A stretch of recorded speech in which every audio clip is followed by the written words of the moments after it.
Hi y'all, it's me again, and like the title of the video says, and look at that, I'm actually reading the future because the title hasn't been written yet. Anyway, like the title says, I just have some stuff that has been on my mind, stuff I'm thinking about. I don't have any answers for y'all today. I don't have any evidence. I don't have any proof. I'm not trying to debunk the debunkers. I'm not going to argue with anybody. I just want to share something that I've just been thinking, and that's this. Everybody has a theory. The people who are experiencing Mandela Effect, I think we all have our own individual theories. Quantum effect, this is a natural thing, it's always happened. Maybe it's Google and they're trying to create artificial intelligence. Maybe it's Satan, the devil. Maybe it's God and the rapture. You know, I mean, there are a billion different theories, and I've gone through about 20 of my own different theories. I have about one every day, and I don't think anybody knows. But here's the thing that I think ultimately we need to be paying attention to. Now listen, I love the theories, and let's go through them, right? Holographic universe, flat earth even. Let's talk about all that stuff. I mean, obviously crazy stuff is happening. But also, one thing I just think we should consider. No matter what theory we're on, no matter what theory turns out to be accurate, if we even ever find out, what are we going to do differently? What are you going to do differently? So let's say it's just a natural thing. This is just a quantum thing. We're just catching on because we've always been kind of slow as a species. What are you going to do differently? Or if it is the devil, or Satan, or Google, or CERN. I forgot about CERN. Ooh, a lot of people are going to be like, she didn't say CERN. Oh, or that sun, Nibiru. Yeah, just so many theories. Okay, let's say it's the second sun, Nibiru, or CERN. What are you going to do about it?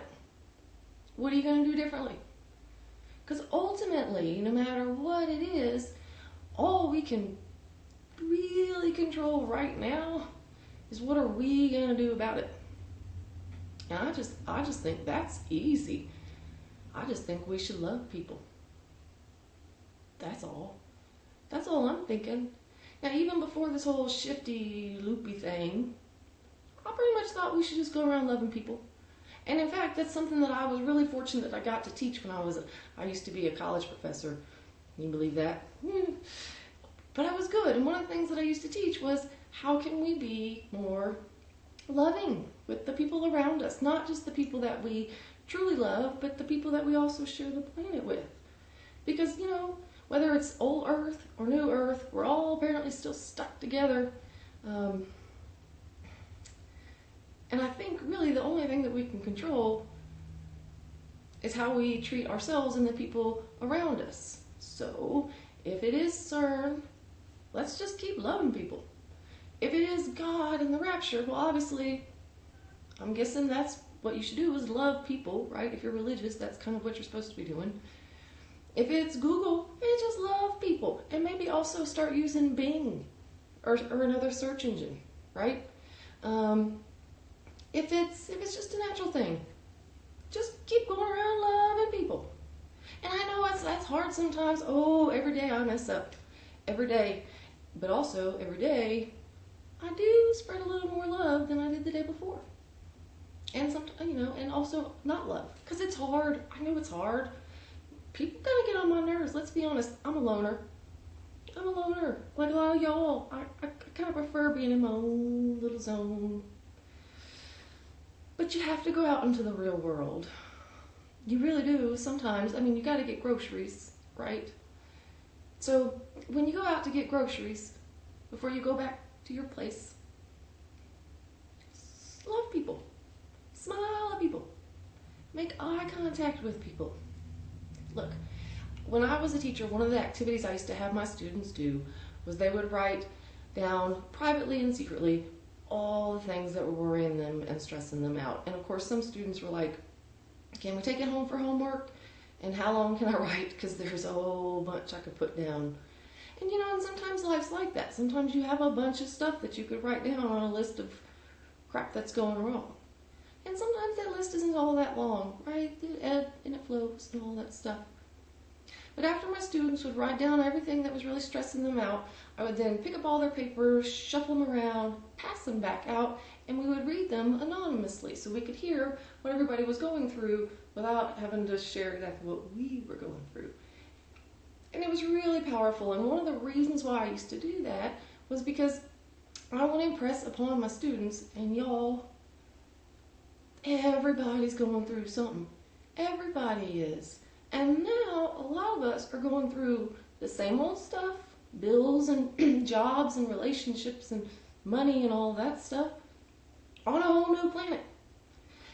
That can whew, that can mess you up a little bit. I mean, right? All the stuff you had to worry about, for some reason, most of it probably transferred over onto this new planet somehow. And maybe not. Maybe you got rid of some of it. If you did, in the comments, if you could just sort of tell us how you did that. But maybe it all came over with you, and so now you have to figure out, how do I function in a new reality thing with all the other stuff that I always had to take care of. And now this girl, some strange girl on YouTube, is telling me I gotta love people. I gotta love people and pay the bills and figure out how to spell Fruit Loops. You don't have to. That's not what I'm saying. Really, I'm not. I just think it's something we could do. I think, why not? Why not? Whether we're here for wonderful things or not wonderful things, or maybe we're in an intergalactic war and we have to fight for the planet. I don't know. That's actually another one of the theories that I've heard. I don't know. All I know is that all I can really do about it right now is just try to love people. And sometimes I'm silent about it because I just sort of send it out to them. Maybe that works. Maybe that doesn't work. I don't really know. All I know is that it can't hurt. Well, I guess that's the final thing to think about, really. If you go out there and you just try to be a little loving, even when it's hard, it can't hurt. And it might even help. And goodness knows, in this crazy world, anything that we can do to make it a little easier on ourselves and everybody else, I don't know. I just think that would be fantastic. So that's all. I talked longer than I meant to. I do apologize for that. Maybe I won't even post this, and you'll never see it. Or maybe I will. We'll see.